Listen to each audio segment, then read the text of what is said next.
Alright everybody, how y'all doing? And welcome back to Raw on the Wrong, episode 15, where I'll go ahead and give you the latest tech news that been on last week. Yes, all the tech news that was going around last week is being discussed today. So, I ain't gonna bore you too long because I'm excited giving you the new and latest topics of tech news, and let's do it. Alrighty, Intel Battlemage rumored for December. Could new budget GPU wins over gamers neglected by Nvidia and save the ARC brand? Okay, first of all, y'all see the three information. The main one is AMD and Nvidia. You know, and then we got CES coming up, so they're supposed to be launching sometime in December or early to 2025 in January in Q1. But let's keep this in mind. AMD and Nvidia are battling for rightful position in the gaming GPU world. Now, we know Nvidia brings the heat when it comes out with different graphic cards. Now, I heard that the RX 5000 series, which is the 5090, supposed to have 32 gigabyte of VRAM. But you gotta understand, when you got tech sponsors such as Samsung, who's giving Nvidia the GDDR7 RAM as well as GDDR7X. So yes, you guys to go ahead and pay your tech. So these GPUs will be costing. But one thing I love about Intel, and AMD's gonna be trying to chase the hype too. So we gotta be better than Nvidia. Nvidia always gives you the best, whether they do a 4 gigabyte graphic card or a 32 or 42 gigabyte graphic card. It don't matter. Nvidia graphic cards are expensive. So what Intel is doing here is, and I kind of like it because the ARC brand is not going nowhere. The ARC is here to stay. It is a budget, tier level, decent GPU that will go ahead and give you 720p, 1080p, and 1440p. Now, y'all keep in mind, a lot of people, and I'm one of those lot of people, we did not go out and we was in hunt of having the new and latest gear because in today's society, it don't make sense. None of us is not watching anything in 4K. I still watch all my content in 1080p. Some other people don't have high-end cameras. They still do their content in 720p. So yes, I have 1080p monitors that also plays 720p content exactly. So ain't nobody chasing high-end new brands. So Intel doing the right thing is by giving PC builders something decent where they could play the games on, do some videography, photography, editing, as well as filmography editing work. So yes, you will get a nice GPU from Intel that is budget friendly, and you don't have to break the buck like Nvidia, because when you sell RTX 5090 series and 5080 series as well as the 5070 series come out, they're going to be expensive. Now, the RTX 4090 was a whopping $1,999. So with the RTX 5000 series come out, the high end, the big boy, is the RTX 5090 is going to be a little more over $2499, which is $2,499, or it could be a whopping $2899, which is $2,899. So y'all keep in mind, what Intel is doing is good.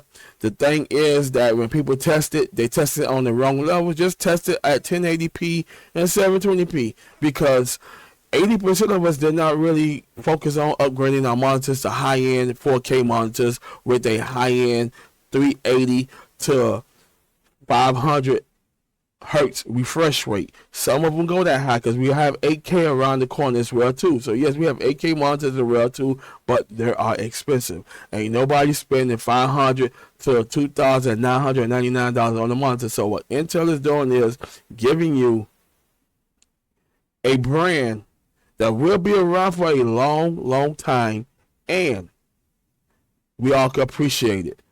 Next story. Intel pledged to fix Arrow Lake after launch didn't go as planned. First of all, to the testers, especially Gamers Universe, y'all don't understand one core per thread. these CPUs have low cores, which is the Ultra 5 has 14 cores and 14 threads. I'm gonna talk about that one because that's the one everybody buying because that's the budget friendly. If you're not used to having one core per thread, then these Arrow Lake CPUs is not for you at all. For me, and one thing about Intel, what they did was they went back into the socket 775. They was giving you less with a hyper boost performance that you could activate in the BIOS section, which worked out great for gaming. So yes, we didn't have that much. You didn't need that much just to do what you need to do. But now, since we into the millennium, y'all want more. And when Intel or AMD don't give you more, y'all start whining like little big old babies. And that's what irritates me. This works. They don't have to do any fix, but they got tired of y'all complaining about a good CPU that y'all don't understand how to use it. Y'all want to overclock it. Yeah, they trust me. Intel and AMD make everything clockable. They do. So, by me saying this is that y'all just have to understand what y'all buying. Do y'all research first before you go buy it. Now we all know that all these tech tester gurus like Hardware Unboxed, Gamer Nexus, J2 Sense, Tech Testers, etc. If I didn't call your name, you're that etc. bunch where y'all get the product sent out to you for testing. Keep in mind, keep it on a positive perspective because the more you give a negative review in gaming, yes, they tested it, and Nadia Tech Tester tested it in 1080p and 1440p on the RTX 4090. It gives it to you. It gives it to you. On the 4K status, it's sluggish in FPS. And one thing with this here is that Intel is focused on people who upgraded to the 4K monitors and they want better performance. So, do Intel really need to fix it? No. Do people out there buying the product and complaining about it? My word is stop complaining and be happy. One core per thread is good. How you using it? You need to figure that out. If you're looking at it as a editing filmographer type PC that you're doing work for clients, then this might work for you. Then if it don't work for you, then you can go ahead on to the Beast Boy that AMD released in November 7th. And here we go. Yes, November 7th was the launch date of the Ryzen 7 9800 X3D. Now, these CPUs came out for a whopping cost of $479. No higher. $479, which is good, but keep in mind they are all sold out. Soon they hit the stores, boom, gone. And that's good because it's the same cores, same threads, 8 cores, 16 threads, but you have a high boost clock performance. And you have a high base clock performance. Base is at 4.2 gigahertz, which that's overkill for me because I like sticking at the base because I don't believe in overclocking anything. The boost is 5.2. AMD say, you know what, y'all don't need more, just enjoy and be happy. And this is the good sisters because right now, everybody happy with these CPUs. All the testers such as Gamer Nexus, Rest in Peace Ultra, which I despise that. Huge content creation gains on PC World. Rest in peace, Intel, a gift for gamers. You know, with all these testers that test these products out, and go ahead and give you an honest and final review on it. The Ryzen 7 9800 X3D is AMD best CPU. With this other sisters out there on different platforms. On the AM5 platform, you have the Ryzen 7 7800 X3D. And on the AM4 platform, you have the Ryzen 7 5800 X3D. Now, on the AM4 platform, you have the little baby sisters, which is the Ryzen 7 5700 X3D and the Ryzen 5 5600 X3D. On the Ryzen 5 5600 X3D, you get that through Micro Center with a product deal. But other than that, This CPU is here to stay for gamers, and they should be happy with it. So if you look in the shop, make sure you go ahead and check your local stores such as Microsoft and Newegg and Amazon, because they're sold out. Now, what really made me angry when these CPUs came out, Scalper was buying them, which are gamers. Scalpers are the gamers in Gamers Universe that buy up everything and want to sell it at a ridiculous price. So when these CPUs came out, scalpers was getting their hands on them. Scalpers sell Ryzen 7 9800X3D CPU for up to $1,000. Y'all keep in mind. And what I really hate seeing now on YouTube, which I'm to the point where I'm about to get start unfollowing a lot of content creators that I'm subscribed that I'm following to, is the price point. You do not have to build a price point of overpriced product. Say you got the best damn gaming computer. That is fucking ridiculous.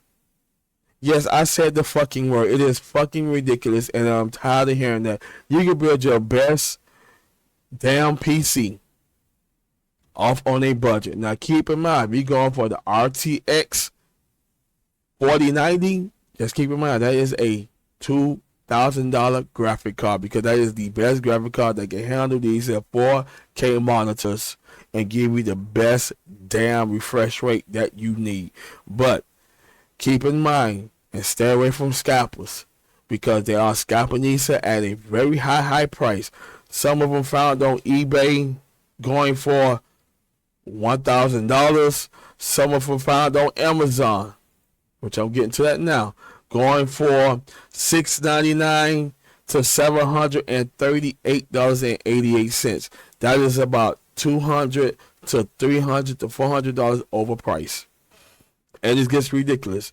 And look at that, almost $795, $800. So look, $839.94, almost $840, $845.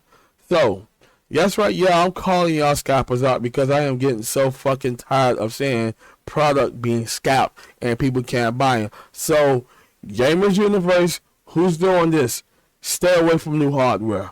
It is getting ridiculous, and I am sick and tired of it. Now, last and final story. Now, we all know that at the end of October 2025, Microsoft is going to stop doing its release date. So, we have, and then if you don't want to use Microsoft 11, Windows 11, which I don't like using it, because every time I use it on my hardware, which I'm on the AM4 board, I have a relogger error. I was getting that error about 70 to 80 times. Every time I get ready to do office clerical work or I'm doing a video, my whole screen goes blue. That means I lose my PCIe lanes as well as my M.2 lane. Gone. Not out kaput. So I had to reboot, go into Event Viewer, and I see a whole list of 50 relogger errors. Microsoft never confronted that issue. They do a quick fix, and then later on you still get the same nonsense. This is why we are not upgrading our systems. We're going to something else. So right now, if you don't like using Windows 11, there's a new Linux system out called Nitrux Linux 3.7.1. Is an operating system you need. And by me reading this story here, it is good. It is good to go. Now, among its software updates, you will find Firefox at version 132.0, Mesa 3D graphics library to 24.2.4, NVIDIA Linux drivers at the latest Linux firmware, bringing board support across various hardware from Qualcomm Wi-Fi 6 chips and Intel integrated graphics. Isn't that wonderful? Isn't that wonderful? As well as it's going to find some of AMD open source drivers for Vulkan. If you don't see it up there, that means they open source for the drivers that allows you to resize the screen and have it fit into your perfect shape of your monitor. If you're on the 32 by 32, you don't have to see all this cut out off the screen. So that's pretty good that we have a new Linux distro out there called Nitrux 3.7.1. And if you don't want to use Cinnamate, Linux software, or you don't want to use Ubuntu, then you can use this because it does give you the feel of Windows 11, but better. So that concludes all the stories I have for today for Ron Around episode 15. Everything will be in the description below, so you can go ahead on and click. That's right. Click on the links below, and you can go ahead on and read them for yourself. Get to understand the story and see what I talked about, what I discussed with you, works for you. Thank y'all for watching. Like, subscribe, and I'll see you in the next one. Peace.